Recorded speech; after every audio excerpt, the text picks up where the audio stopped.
How does a writer make a decision about point of view?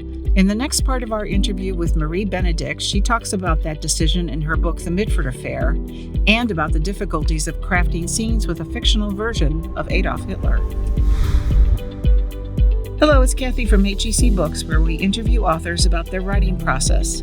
If you haven't done so already, please subscribe to our channel for more author interviews. Now let's hear from Marie Benedict, who gives us a peek into her thoughts when writing The Mitford Affair. Your book is from the point of view of three sisters who are very unique and so different from one another: Nancy, Unity, and Diana. That's right.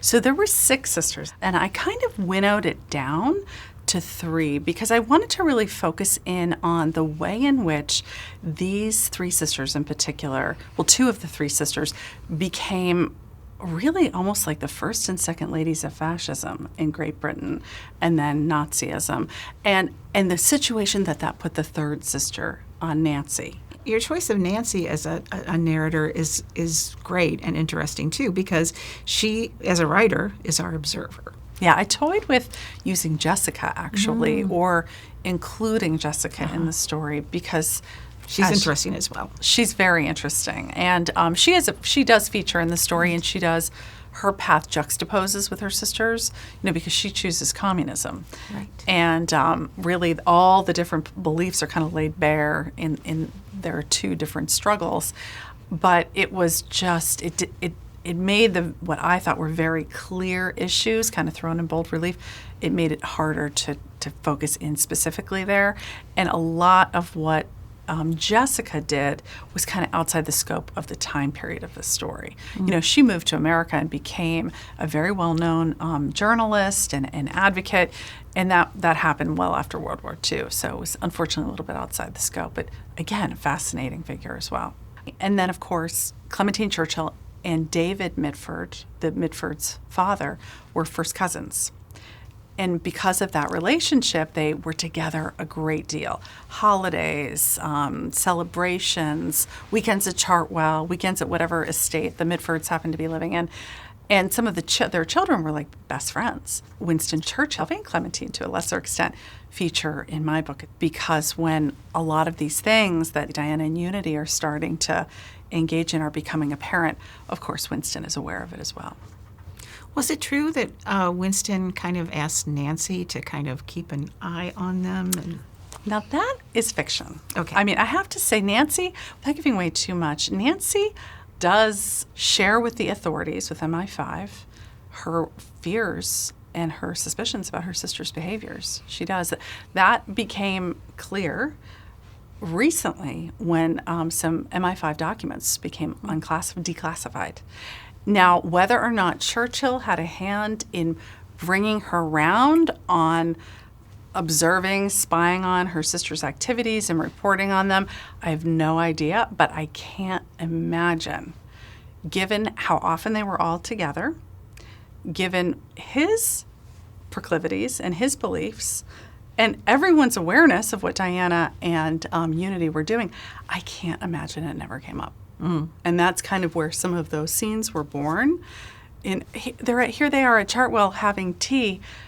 Nancy happens to be sitting next to Winston.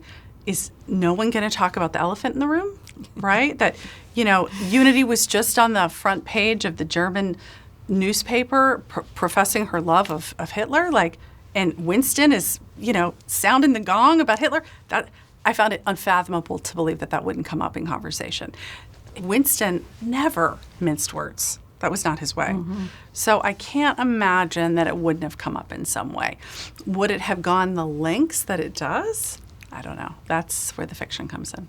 You're writing about fascism at a time, the rise of fascism in Great Britain, at a time when that seems to be catching on a little bit in some other countries around the world and growing a bit. Yes. Was that a motivator to write this? 100%. Yeah. The women that I write about, they really have to fit 2 criteria. First, they have to have some kind of important legacy that they've left us.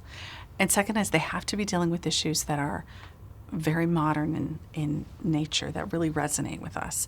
And so as I'm deciding who I'm going to write about next, I'm often thinking about what's going on in the world around us, maybe what I'm dealing with personally, and watching what's unfolding around us in the world certainly has had me asking, how do people hold these beliefs?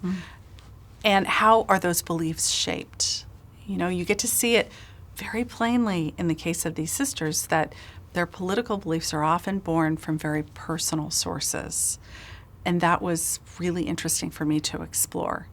And as was the line in families, you have divisiveness in families, different family members holding very different views.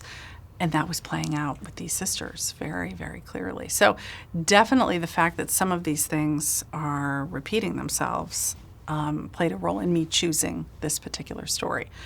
Of course, we don't hopefully see Nazis or things that are quite on the extremes that these sisters have espoused, but some of the issues are quite parallel. From our perspective, we know how evil Hitler was. Yeah. But yet you had to write him as a character who came alive and was perhaps charismatic, but yet the level of evil. How did you do that? It was really difficult. Knowing what we know now, even knowing what I think they would have known then, it was very hard for me to write him in a light such that he was appealing to these characters. And the best way that I did it was to utilize the letters in which they described him. So the sisters were prolific letter writers to each other and to others. And Unity in particular was very prone to writing back home about Hitler, about the dinners and the teas, and they would go to the opera together, and Unity loved the opera. And so I got to see the side that he crafted for her to see. I mean, he was evil in every possible way, but he was also somehow managed to conjure up some charismatic component to compel people to follow him. And he turned that quality on in droves with the sisters. And their parents also, who went over to visit with them. And so I really leaned on those letters, not just the words they used, but the descriptions of the scenes, the tone, the way that they came away from those meetings with him, almost like swooning. And that was the only way I could do it. I will say, too, I do it for two reasons. There are three storylines in the book. One is Nancy, and that's told in the first person. Diana and Unity are told in the third person, excuse me. Right. And the reason for that is because I could only get so close to them. I couldn't write it. I could not write those chapters in the first person. That would have been too close to having to get into their actual thoughts about what they were doing. Right. Which are sort of unthinkable in some ways. I needed to understand them, but not assume them. Right. It was a line I could not cross. But yeah, those letters, I could never have conjured those scenes up myself. Let's put it that way.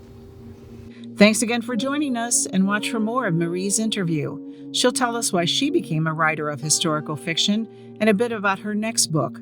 Please subscribe to stay up to date on new content, and if you like the interview, give us a thumbs up.